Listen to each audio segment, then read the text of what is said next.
Bonjour, Laetitia Alvarade, make-up artiste formatrice.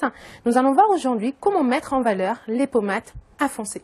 Nous allons utiliser des fonds de teint avec des pigments rouges et ocre, des poudres, des ombres à paupières sur les tons chauds, du blush également, des tons assez chauds et un froid pour structurer justement le teint, et des rouges à lèvres assez flashy. Nous allons commencer par le teint. Mais avant tout, il est important pour moi de vous montrer comment choisir son fond de teint quand on a ce type de peau, souvent sujette effectivement à de différentes carnations. Comme on peut le constater, notre modèle a effectivement plusieurs carnations au niveau du visage. Carnation un peu plus foncée ici, un pigment assez rougeâtre, un peu plus clair ici, un pigment un peu ocre, et ici, un mélange des deux. Nous allons donc trouver un fond de teint qui, justement, nous permettra d'unifier son teint tout en légèreté. J'ai en ma possession deux fonds de teint avec deux pigments différents. Nous allons donc les tester au niveau de l'ovale du visage, juste ici, afin de permettre une cohérence entre le visage, les oreilles et le cou.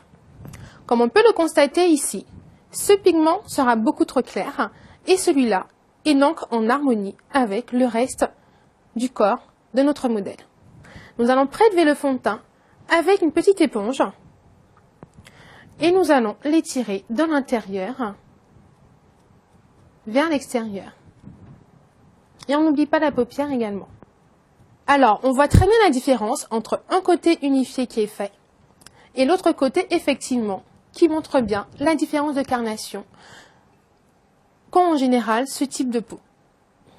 Nous allons procéder à la correction du contour de l'œil qui souvent est sujet justement à une carnation un peu plus foncée, due aux cernes ou encore problème de coagulation du sang. Je vais donc utiliser un correcteur crème que je vais vraiment appliquer uniquement au niveau de la délimitation de l'œil où est présent justement les cernes. Vous constaterez que c'est effectivement un pigment qui est beaucoup plus clair afin d'illuminer le regard de notre modèle. On lisse bien sous l'œil, mais on n'hésite pas également à l'appliquer sur la paupière. Ceci nous permettra également d'avoir une base de pré-maquillage. Nous allons maintenant procéder à la fixation du fond de teint avec une poudre compacte. On pense bien aux paupières et on applique toujours de l'intérieur vers l'extérieur. Nous allons maintenant procéder à l'embellissement du regard avec des ombres à paupières de teinte chaude. Je vais utiliser un bronze orangé que je vais appliquer sur toute la paupière afin d'éviter l'effet bloc de couleur. On va donc appliquer une deuxième couleur, un ton un peu plus chaud, ce sera un orangé, car ce type de carnation apprécie les couleurs flashy. On va accentuer encore plus justement l'effet chaleur avec une carnation rouge, qu'on appliquera uniquement sur la moitié de la paupière, coin externe. Je démarre ici et avec de petits mouvements circulaires, j'arrive au coin externe. Bien entendu, mon maquillage des paupières ne dépasse pas mon sourcil. Nous allons donc maintenant accentuer le regard de notre modèle avec un pigment noir qui va étirer encore plus son regard. Je pose mon pinceau à l'extrémité. Je lisse sur le bas de la paupière mobile, donc la paupière qui se situe ici. Je remonte dans le creux, jusqu'à moitié de l'œil, et je remplis uniquement le coin externe. Petite astuce, si vous n'avez pas de crayon noir par exemple, ou d'eyeliner, ou de colle, vous pouvez utiliser cette même ombre à paupières afin de souligner votre regard juste en bas. N'hésitez pas à appliquer sur toute la longueur. Faites bien attention à votre muqueuse.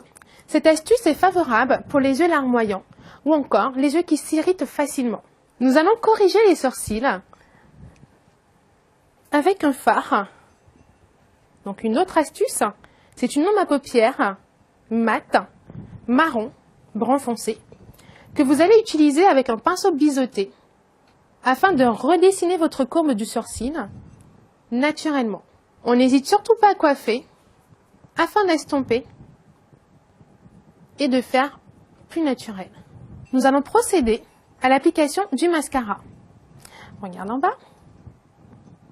Intérieur, je positionne mon doigt ici pour éviter justement le transfert du mascara sur la paupière qui est déjà maquillée. Et maintenant, extérieur des cils.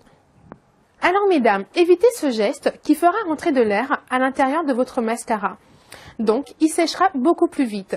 Faites juste des gestes comme ceci. Prélevez à chaque fois la matière, mais sans pomper votre mascara. Nous allons maintenant procéder à la structure du visage de notre modèle.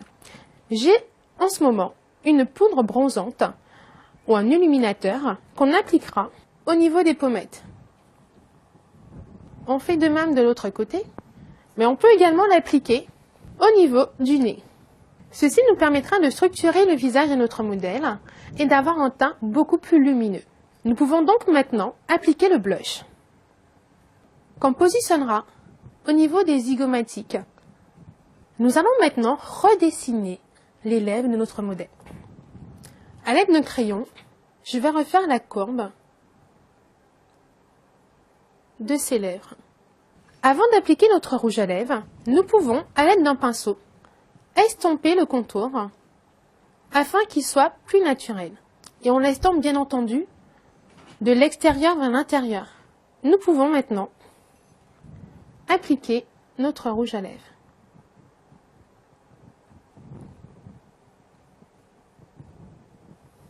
Et voilà, nous avons vu ensemble comment mettre en valeur une pommade à foncer.